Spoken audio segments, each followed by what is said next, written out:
This is Master Gary Tate. It's that time of the year.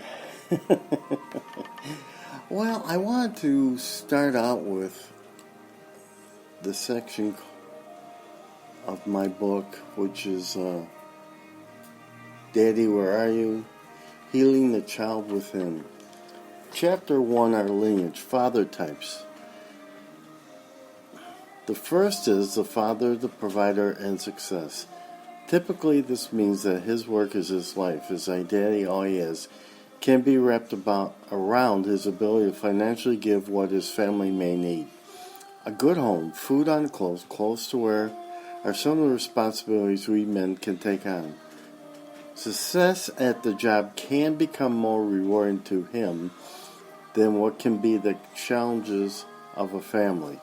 For some, the wife is expected to be the one handling the home front while he is out taking care of business. Father hunger can follow this, as he has low contact with the children as well with his spouse. If he works 8 hours a day, spends travel time to and back from work, the amount of time left can be very limiting. I personally spent 2 hours getting to one job, arriving, and the same back home. That with 8 hours of the job left, 7 or 8 hours spent sleeping. And no time with the family or doing anything else. Mathematically, I put that side note, leaving few precious moments spent with the family at all. In the days I spent working 12 hours one day and 18 the next, helped us get the money to put down for our house, but the family was left home alone. Yes, it did. Father the Nurturer is the last one. I look back now and say there are no manuals or classes on fatherhood. Now, this is by no means an excuse for me. I thought vacation, holidays, and layoffs for me were the good times where I got to engage with my family. As a construction worker, I had my winter times with lack of work. We took some time to at least go to Michigan, leaving early on a Saturday morning and returning late that night. This was one cost-cutting idea when the budget was tight. The downside was I took as much overtime as I could to use the extra income later. This usually did not somehow work well, as our family was extended to 4 growing children.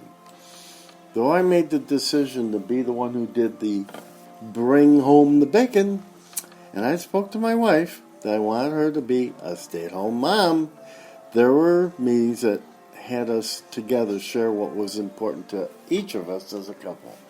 After going to counseling and these gatherings for couples helped me become aware of the need for me to change some of the ways I parented and to be a better husband.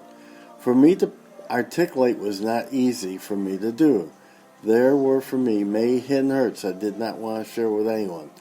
My training from early adolescence had me believe men do not show any emotion, especially none that were considered non-manly. That's for sure. All right, now here's Seeking Daddy. That's part I really wanted to get to, but that's right. The first apprehension that I had was to believe that God loved me.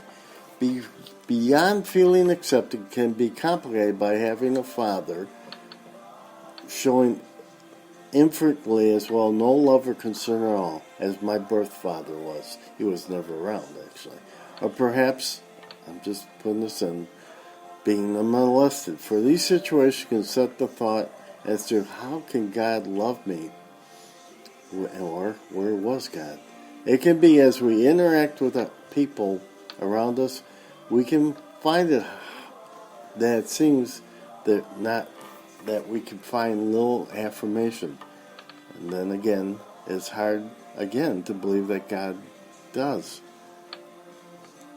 When left out by some here, it can easily lead to feeling of being rejected and feeling apart from God. Yet Romans 8:35 tells us that nothing can separate us, including the rejection that can become a fear of receiving any at all. I remind myself that fear and faith cannot coexist. One rules and reigns. One of them will have me walk out my life in a direction, either away from or away from others and God, towards or away from. That's right. This was me as a young boy at the age of 2, as my birth mother had to go to work. It was then when my caregiver called about me being left with her. Afterwards, I was taken to the authorities to an orphanage. Now, I want to get to this. God, my Father, because this is really the most important part to me, because it's Christmas time.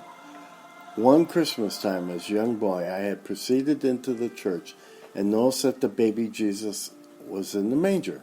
Of course. My thought was I wanted to give him something, but I didn't know what or how to do that. You see, I was still looking at myself as I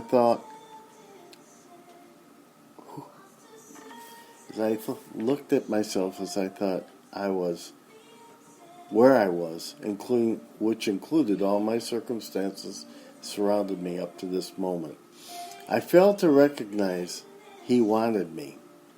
Beyond all that, I was and had faced. This led me to where I was at the moment. Even now, I'm still processing all this so I can move forward to become all he has for me. Philippians 3:19. I highly recommend you read that in whatever version you find handy. Now I want to read you a poem I wrote many, many years ago called Jesus and I. I cannot do alone. The waves run fast and high. The fog closes in with a chill. As the light grows dim in the sky, but I know that we too shall win. Myself and Jesus within. I pray for help that he only can give, with my boat on the raging sea, hoping I will live. He comes, the one through whom I exist, who pulls or steers with me. I know that we too shall come safe into port, his child and he. Coward, wayward, and weak, I am like the ever-changing sky. One day eager and brave, the next day not caring to try. But he never gives in. We two together, Jesus and I, shall win. Strong, tender, and true, crucified once for all, and me. I know he will never change, wherever I am, do or be. We shall finish our course and reach home at last. His child and he, forgetting the past. I pray you have a blessed Christmas. And this is Minister Gary Tate at GaryTate4@gmail.com. God bless you.